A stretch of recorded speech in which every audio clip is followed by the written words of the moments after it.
Olá pessoal, tudo bem? Eu sou o professor Super Malva e vamos aí para mais uma videoaula, mas antes de mais nada vai lá, se inscreve no canal, ativa o sininho para não perder nada, porque tem bastante conteúdo aí para ajudar a gente no concurso público, na faculdade, na pós-graduação, e dá aquele joinha positivo, não custa nada e ajuda bastante o canal. Canal simples aqui, ó, feito em casa mesmo, mas o importante, gente, é essa troca de conteúdos, né, essa troca de informações que nós damos aí, eu aprendendo com vocês através dos comentários, vocês aprendendo um pouquinho do que eu sei aí através dos vídeos. Então, pessoal, ajuda bastante no canal. Então, se inscreve aí no canal, dá aquele like positivo e vem contigo. Pessoal, hoje nós temos aqui, vamos estar vendo a aula Aprender e Ensinar na Educação Infantil. A educação, pessoal, a educação infantil, ela vai de 0 a 6 anos.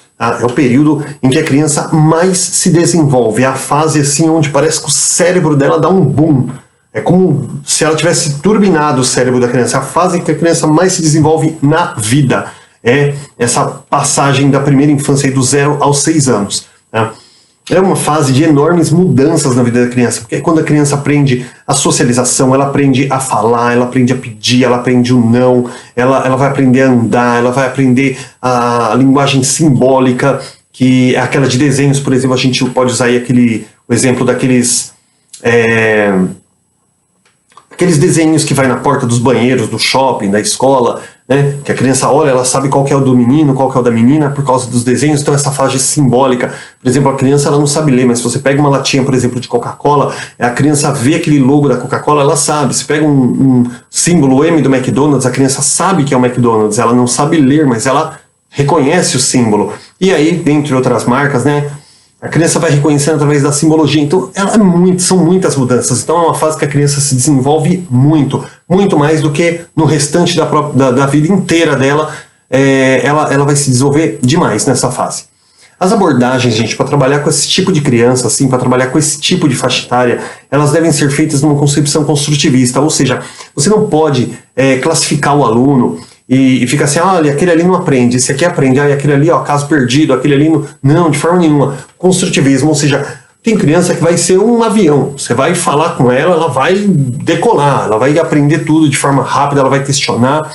Agora, tem criança, gente, que ela tem muita dificuldade. Então, ela vai ali no tempo dela, não tem jeito, não tem como você comparar ela com o restante da sala. E isso, gente, tem que ser trabalhado com construtivismo, que é o quê? O pouquinho que ela aprendeu já é suficiente. Mas não é que só isso já é suficiente, gente. É suficiente para aquele momento. A gente tem que ter essa valorização da criança de acordo com a maturidade dela. Inclusive, a gente vai falar aqui de maturação também. Que a maturação, gente, ela é o crescimento, o desenvolvimento celular, o desenvolvimento biológico. A gente vai falar isso daqui a pouquinho. Então, essa maturação da criança, a gente tem que respeitar esse período. A gente já vai falar disso. Antes, vamos aqui acrescentar perguntas que o professor tem que fazer, gente, para trabalhar com a criança, né? Como a criança se desenvolve e quais os fatores que contribuem para o seu desenvolvimento. O professor tem que saber como que ela se desenvolve, qual é o tipo de aprendizado que vai fazer diferença para ela, que vai ajudar ela, que vai auxiliar. Quais os fatores, gente, que contribuem para esse desenvolvimento da criança também. Para falar de desenvolvimento, gente, antes é preciso esclarecer 3 coisas. Agora vem aquela parte. Maturação, desenvolvimento e aprendizagem. Gente, a maturação é o crescimento, o desenvolvimento biológico da criança, o aumento quantitativo. Quando a criança ela vai se desenvolvendo e descobrindo as coisas no decorrer da vida, da questão biológica dela, é o autoconhecimento dela, aquilo que ela olha e aprende. Tá? Então a maturação, ela é o que? De maturidade, de crescimento, de desenvolvimento, é uma coisa que tem que ser respeitado a velocidade, o tempo da criança. Tá? Desenvolvimento, evolução progressiva das funções humanas, aumento qualitativo, ou seja, não é a quantidade de coisas que a criança aprende como na maturação. No desenvolvimento é a qualidade do que elas aprendem. É o desenvolvimento que leva a criança à autonomia, ou seja, aprender a escovar os dentinhos, né? Aprender, por exemplo, ali a pegar a própria bolachinha dela, o próprio leitinho. Então, assim, gente, ela vai se descobrir, ela vai ser mais autônoma, ela vai, é atividade, eu já sei que eu tenho que abrir o estojinho, tenho que pegar meu lápis, ela não vai ficar esperando o professor falar tudo para ela. Então, assim, é o desenvolvimento onde ela não vai se basear na quantidade de coisas que ela aprende, mas na qualidade. Olha, eu tô aprendendo isso aqui, mas eu quero ver isso aqui, por esse ângulo, por esse, eu quero saber para que serve, por que foi inventado. Então, a criança, ela vai aprender menos coisas, mas com muito mais qualidade. E o terceiro fator, gente, é o fator da aprendizagem. Não tem como falar de desenvolvimento, gente, sem falar de aprendizagem, tá? Aprendizagem é quando a criança realmente vai aprender através de exemplos, através de explicações. Aí entra o professor como mediador. Tá? Então são os 3 fatores importantes aí. Gente, aprender a ensinar consiste em descobrir a melhor forma que cada educando consegue aprender. Então, assim, o professor ele não pode chegar lá e falar assim, hoje nós vamos trabalhar com giz, hoje nós vamos trabalhar com tinta, hoje nós vamos fazer... Não, você tem que descobrir, gente, o que traz mais prazer para o seu aluno, porque se ele sentir prazer, se ele sentir, assim, que é uma coisa que ele gosta de fazer, o aprendizado vai fluir muito mais fácil. E isso não é só o professor chegar e falar assim, então eu tenho que fazer do jeito que o aluno quer. Não, gente, isso vai facilitar até muito mais o seu trabalho, porque o aluno vai aprender com mais facilidade, com mais rapidez, a partir do momento que ele trabalha com uma coisa que seja prazerosa para ele. Não é assim para todos nós? Então é a mesma coisa. Se você já faz uma coisa com má vontade ali, gente, não quero fazer isso, não quero... Coisa se torna um problema muito maior do que ele realmente é. Então a gente tem que buscar prazer em tudo, não é? Então a criança na aprendizagem é a mesma coisa. O professor tem que buscar a forma que mais agrade seus alunos, que mais traga prazer para eles em aprender. Dessa forma, eles vão adquirir o conhecimento aí num tempo mais hábil e de uma forma bem melhor, tá? E a partir daí, gente, de aprender qual é a melhor forma de trabalhar com o educando, a partir daí trabalhar com eles os conhecimentos necessários, de acordo com suas vivências e com suas realidades, numa perspectiva construtivista. Então, deveria ter terminado a frase aqui, porque cabe tudo dentro daquilo que eu expliquei. Tá? Descobrir o que traz mais prazer para sua criança e a partir daí trabalhar os conhecimentos necessários, mas a partir de um formato que a criança goste. E sempre respeitando ali as suas vivências, a sua realidade local, porque não adianta você pegar uma criança lá da zona rural, lá da roça, e querer ensinar sobre... Hoje todo mundo tem acesso, mas vamos dar um exemplo meio grosseiro, vou ensinar sobre tablets e celulares, internet, Wi-Fi, e isso não chega lá na região que ele mora, por exemplo. Então ele não tem muito a ver... Sabe, não tem muito conhecimento sobre aquilo que o professor está tentando explicar. E se ele não tem contato com o objeto, que a gente vai falar isso numa outra aula também, essa questão do contato com o objeto, se eu não me engano o Jean Piaget defendia isso. O contato com o objeto, gente, facilita muito. Se a criança ela não sabe do que você está falando, para ela a compreensão vai ser muito difícil. Agora, a partir do momento que você vai trabalhar com a realidade dela, a criança vai ter uma coisa muito maior. Por quê? Porque ela convive com aquilo, é uma coisa que faz parte da vida dela, então ela vai ter uma compreensão muito melhor. Tá? Sempre numa perspectiva construtivista, sempre respeitando o tempo do aluno em aprender. Pessoal, aspectos considerados aí. A relação entre a família e a escola, organização dos espaços e dos materiais, organização de tempo, metodologia, as maneiras de fazer, os tipos de atividade, a relação e o tipo de interação do educador com as crianças. Relação família-escola. Gente, toda aula que eu dou aqui, eu falo a mesma coisa. Gente, a escola e a comunidade escolar têm que andar unidas, de mãos dadas. A comunidade escolar tem que fazer parte, tem que participar de tudo que acontece na escola, tem que saber de tudo que acontece no planejamento escolar, na proposta curricular, e a escola tem que trabalhar baseado nas vivências da realidade local. Gente, se você não tiver essa parceria da comunidade escolar, dos pais, da família, com a escola, o seu trabalho vai ficar sistemático, sem sentido, e você não vai conseguir formar um cidadão consciente. Organização dos tempos e dos materiais. Gente, organização dos tempos, fala um pouquinho sobre... você fazer um planejamento engessado. Como assim engessado? Gente, é um planejamento que você faz ele e fala assim, é isso aqui, não vou mudar e pronto, acabou. Não, gente, você tem que organizar e se reorganizar de acordo com datas, de acordo com eventuais situações que possam surgir. Vou dar um exemplozinho aí da pandemia que a gente está passando agora, uma coisa que a gente não programou, não sabia. De repente ela aconteceu, mexeu com todo mundo, então você tem que refazer aquele planejamento, essa reorganização dos tempos e dos materiais também. Você não pode chegar e falar assim, olha, essa semana eu vou trabalhar segunda-feira com giz, terça-feira com tinta, quarta-feira com cola. Você não pode fazer isso, você tem que trabalhar ali de acordo com a criança, de acordo com o que ela chegou. Tem um dia, por exemplo, Você fez um planejamento de uma aula fantástica ali, mas naquele dia, gente, tá um calor danado, a criança não consegue ficar dentro da sala de aula, tem pouca ventilação, você vai ter que fazer o quê? Readequar, dar uma aula no parque, pegar uma área verde lá na escola, levar as crianças para lá. Então você vai ter que readequar, e às vezes aquela aula que você planejou, ela não cabe naquele formato que você vai ter que dar aula hoje, então você tem que ter essa flexibilidade, tá? Então, organização dos espaços e dos materiais. Então, às vezes você planeja uma aula lá fantástica, mas naquele dia determinado você não vai conseguir aplicar aquilo. Então você tem que fazer essa organização, essa reorganização aí de acordo com as necessidades. Organização de tempo também, né? Quando, por exemplo, você vai montar um projeto, você não pode montar um projeto se perceber que você não vai ter tempo hábil, por exemplo, para realizá-lo. Então você tem que ter ali, ó, esse projeto tem tanto, vai começar aqui, vai terminar aqui, eu tenho tanto período, tal, e fazer essa organização, tá bom? Tudo tem que ser sistematizado, flexibilizado, mas sistematizado. A relação e o tipo de interação do educador com as crianças. Gente, professor que chega e fala assim, ó, eu não tô aqui para ser coleguinha de criança, eu não tô aqui para sorrir para aluno, eu não tô aqui para abrir... Olha, gente, é muito difícil, não dá para trabalhar com educação infantil.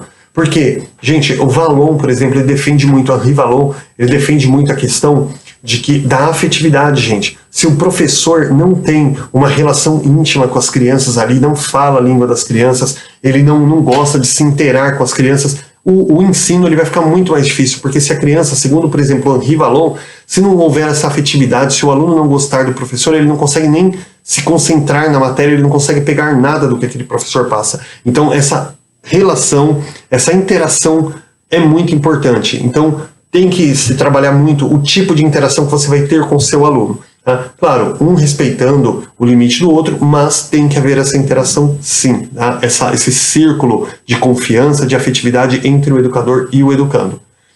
Pessoal, todos os que trabalham no ambiente escolar são profissionais que educam. Então, o pessoal, às vezes, você pega lá um auxiliar de limpeza, um cozinheiro, fala assim, eu sou cozinheiro, eu não sou professor, eu não tenho obrigação de ensinar. Gente, todo mundo que trabalha no ambiente escolar, ele é um educador. O cozinheiro, ele vai ensinar a criança sobre os alimentos, aí ele não vai parar e vai ficar explicando. Mas, por exemplo, chega na hora do almoço ali, aqui em Guarulhos, por exemplo, nós temos o self-service na alimentação. Então ali as cozinheiras auxiliam, vão orientando as crianças, como que deve se servir, né? Tem que pegar uma saladinha e tal. O auxiliar de limpeza, ele tem que ensinar a criança, olha, você está comendo, não deixa cair comidinha fora do prato, suja a mesa, o outro coleguinha vem comer depois, e por aí vai, todos os profissionais. Né? O agente de portaria, ele vai orientar, olha, você não pode sair da escola sem o papai, sem a mamãe, é perigoso. Então, olha só, todos são educadores, todos estão envolvidos com a educação. Você não pode, por exemplo, limitar isso ao professor. Tem professor que não gosta, que chama a atenção do aluno dele. O aluno dele vem estar batendo num coleguinha, vem outro professor ou alguém da escola, chama a atenção, ele não gosta, ele acha que o aluno dele é intocável. Não pode acontecer. Todos na escola são responsáveis de alguma forma pela educação, pela segurança e pelo conforto das crianças. Então, todos que trabalham no ambiente escolar são profissionais que educam. Pessoal, são aspectos importantes. O tempo e considerar as diversidades. Tá? O tempo, gente, entra naquilo que a gente já conversou. Você tem um planejamento sobre o tempo de duração de uma atividade, de um projeto. Outra coisa também, às vezes você começa um projeto no começo do ano e fala, esse projeto vai durar o ano inteiro. Você já mata o aluno, você já desanima ele. Um ano inteiro falando sobre isso. Então, projeto também, gente, não pode ser um projeto relâmpago, mas também não pode ser um projeto que se estenda muitos meses. 2, 3 bimestres, porque você desanima o aluno. O aluno ele quer coisas novas constantemente. Então, assim, tem que ter essa organização de atividades, de projetos, tá? De tudo que vai fazer. Gente, considerar as diversidades. Olha só, nós vivemos num país onde a religião cristã ela predomina. A educação, ela também chegou no Brasil através da Igreja Católica. Então, assim, você pode ver que todos os feriados, as principais datas aí comemoradas nas escolas, são coisas, feriados e datas cristãs, principalmente voltado para o catolicismo. Aí você pega, por exemplo, o evangélico, tem evangélico que não comemora Páscoa, não comemora Natal, festa junina, porque o evangélico, a festa junina, ela tem aquela questão dos santos, e é uma coisa mais católica. Aí o evangélico, por exemplo, já não deixa o filho participar. Aí você fala, pô, mas a gente tem que tirar os feriados agora? Não, não tem que tirar. Pelo contrário, os pais devem orientar seus filhos, né, de acordo com a fé religiosa deles, que aquilo ali não se aplica, mas você também tem que conhecer. Você não pode chegar simplesmente condenar aquilo e falar, não quero que meu filho tenha acesso. De outra forma, gente, se eu não me engano foi em 2013 que foi inserido lá no ECA, se eu não me engano, a questão da cultura dos povos indígenas e afrodescendentes, afro-brasileiros, não lembro agora ao certo. Mas assim, isso tem que ser trabalhado. Aí foi inserido o quê? O feriado da consciência negra. E todo mundo acha que é um feriado que você tem que ir lá e contar a história da menina bonita do laço de fita e pronto, e acabou, e comemoramos o dia da consciência negra. Não, gente, olha só. Isso tem que ser trabalhado na escola. Só que quando você fala da descendência, da cultura afro-brasileira, automaticamente você está falando do quê? Você está falando da cultura dos escravos, você está falando do candomblé, que é uma religião predominante dos escravos. E aí, quando fala isso, aí chega ali a outra pessoa que tem ali, por exemplo, um muçulmano, tem um judeu, tem um evangélico, tem um católico, e ele já fala assim, não quero que meu filho aprenda essas coisas. Deus me livre, já faz o sinal da cruz e sai correndo. Gente, então, onde é que está o respeito? Até mesmo, gente, os profissionais da educação, muitos professores, né? Você quer comemorar a Páscoa, você quer comemorar a festa junina, quer comemorar o Natal, mas quando chega, por exemplo, você tem que trabalhar a cultura afrodescendente, que é voltada assim, tem a parte que você tem que falar sobre a religião deles, que é o candomblé, que é uma coisa cultural. Não é que todo negro é do candomblé, mas tem essa coisa cultural e você tem que falar, tem que passar aquilo. O professor não quer, ele não quer fazer um projeto sobre o candomblé, e se algum professor quiser fazer aquele projeto, ninguém quer participar. Então, gente, entra aquela questão, o Estado é laico. Se é laico, então nós temos que tirar todos os feriados cristãos religiosos de dentro da escola. Vocês concordam? Vocês vão querer tirar festa junina, Páscoa, Natal? Ninguém quer tirar, né? Então, só que aí quando chega, gente, que você tem que trabalhar uma outra cultura, você diz assim, não, eu não quero. Isso parte muitas vezes do próprio educador, da própria escola. Então, essa diversidade, ela tem sim que ser respeitada, ser trabalhada. Outra diversidade, hoje nós temos aí essa questão da sexualidade, na educação infantil, claro, as crianças não descobrem isso muito cedo, mas, por exemplo, às vezes tem pai que mora ali, o pai mora com um companheiro, então a criança tem 2 pais, ou tem 2 mães, então é aquela situação, e hoje nós temos que trabalhar e respeitar isso, por isso que hoje já não está mais sendo trabalhado na escola o dia dos pais e o dia das mães, está sendo trabalhado o dia da família. Por que o dia da família? Porque existem novos formatos de família hoje, não cabe a nós se a gente quer concordar ou não quer concordar, isso é coisa pessoal de cada um, mas nós temos que respeitar, e a escola tem que trabalhar isso, ela não tem que ensinar sobre sexualidade na escola. Eu não concordo. Uma criança de 0 a 6 anos, ele não tem qualquer maturidade para lidar com qualquer tipo desse assunto em qualquer formato. Então você não vai trabalhar esse tipo de coisa com a criança. Mas você tem que mostrar, tá ali, olha, né? Tio, porque aquele ali tem 2 pais. Por que ele tem 2 pais? Você vai falar, não, porque o papai dele mora com outro papai e tal. Você vai explicar de uma forma que a criança consiga, de acordo com a curiosidade dela. Você não vai estender muito esse assunto. Mas isso tem que ser respeitado na escola. Você não pode discriminar um pai porque ele mora com outro pai, você não pode discriminar uma mãe porque ela mora com outra mãe. Então isso aí tem que ser trabalhado, o respeito, diversidade religiosa, como eu falei, diversidade sexual, diversidade política, por exemplo. Os professores se matam na escola quando um professor defende uma posição política diferente dos demais. Gente, isso aí tem que acabar. Tem que haver esse respeito à diversidade, tem que ser trabalhado isso, que as pessoas têm o direito de ter opiniões. Cada um tem que respeitar o espaço do outro, mas cada um tem o direito de ter a sua opinião própria, ter o seu caminho próprio a seguir, desde que não ofenda, não vá contra as leis, não ofenda ninguém. Cada um tem o seu direito e isso tem que ser respeitado. Então a diversidade é um assunto que tem que ser trabalhado na escola de forma positiva. O que mais que a gente tem aqui? É necessário ter um bom planejamento de modo a desempenhar um bom trabalho, sempre priorizando o lúdico através do brincar, músicas, rodas de conversa. Gente, trabalho na educação infantil é um trabalho voltado para ludicidade. A gente não pode estar trabalhando conteúdos excessivos na educação infantil, tá? Então não pode estar lá dando pintura e coisa, papel e papel e papel, não. A educação infantil é uma coisa bem lúdica, é o brincar através das músicas, rodas de conversas, histórias. E a roda de conversa é muito importante, porque a roda de conversa, a gente permite que a criança se expresse. Porque muitas vezes, o professor vai contar uma história. Cala a boca todo mundo, que é a hora de eu contar a história. E a criança, ela quer fazer um comentário sobre a história. Ela lembrou de uma coisa que aconteceu na casa dela que é parecido com aquilo. Não pode falar, cala a boca que é a hora da história. Gente, isso não pode acontecer. Então é legal essa roda de conversa, porque a criança vai se expressar, ela vai contar. E através do que ele conta, o coleguinha vai lembrar de uma coisa também. A criança tem que se expressar. Tá? Então, o aprender a ensinar na educação infantil envolve, sim, muita ludicidade, pouco conteúdo. Planejar também contribui bastante para identificar as dificuldades de cada criança e prever possíveis problemas. Vocês podem ver ali que quando passa o recesso do meio do ano, a gente tem um novo planejamento. Por quê? Porque você já conheceu a turma, já sabe as dificuldades de cada um, a facilidade de cada um, então você tem que fazer um breve replanejamento ali. Para quê? Para trabalhar o segundo semestre de uma forma mais consistente, de acordo com a sua turma, com as particularidades da sua turma. Porque você faz aquele planejamento junto com as outras professoras ali do infantil, e aí a gente monta um projetinho para trabalhar todo mundo ali no mesmo parâmetro, mas cada um vai ter uma particularidade, uma singularidade na sua turma. E quando chega nesse novo planejamento no meio do ano, aí cada um já vai voltar um pouquinho mais para a necessidade da sua sala, de acordo, né, respeitando ali todos os requisitos, pré-requisitos do currículo, que são o currículo comum, né, que é aquele currículo que todo mundo tem que cumprir. E ali forçar um pouquinho mais onde a sua sala tem maior necessidade. Tá? Então, esse planejar é muito importante, planejar e o replanejar é muito importante. Para quê? Para que você sempre procure ver a melhor forma de trabalhar com o seu educando.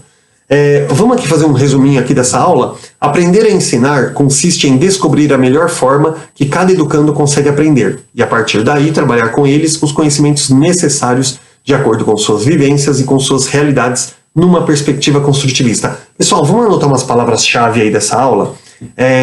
Aprender a ensinar, não. Uma palavra-chave aqui, gente. Construtivismo, realidade local, ludicidade. Tá? Então são palavras-chave da educação infantil. São aspectos importantes. Considerar o tempo da criança e considerar as diversidades também. Tá? Então, aprender a ensinar na educação infantil, gente. Como que a gente aprende a ensinar na educação infantil? Tá? Sempre procurando entender o educando, a melhor forma dele aprender, dele compreender as coisas que são propostas, ouvir bastante a criança, trabalhar bastante com rodas de conversa, com música, sempre de forma lúdica, porque a criança está num período de transformação e ela ainda não está nem preparada para atividades escritas com papel, assim, então sempre trabalhar bastante com a ludicidade. Um outro ponto importante na educação infantil é respeitar o tempo de cada criança e trabalhar com construtivismo, valorizando cada mínimo aprendizado da criança. Tá? Pessoal, olha que bacana, minha primeira aula que ficou curtinha aí com 22 minutos. Gente, fico contente, obrigado pela participação, obrigado por assistir o vídeo, não esquece de dar aquele like positivo, mesmo que você achou que a aula não foi tão boa, gente, você contribui para que o professor Supermalva possa estar melhorando o seu trabalho também. Tá? Então quem está aí no concurso, assistiu o vídeo, faz as anotações do que você acha que é importante. Não entendeu alguma coisa? Volta o vídeo. Acho que essa é a grande sacada da gente ter uma aula online, porque você pode voltar ao vídeo, rever, reouvir. Eu faço muito isso, tenho muitos aí professores da internet que me ajudam bastante. Aí às vezes nem me conhecem, mas não fazem ideia do quanto me ajudam nas aulas online, tá? Então um abraço, pessoal, até a próxima aula aí, bons estudos para vocês.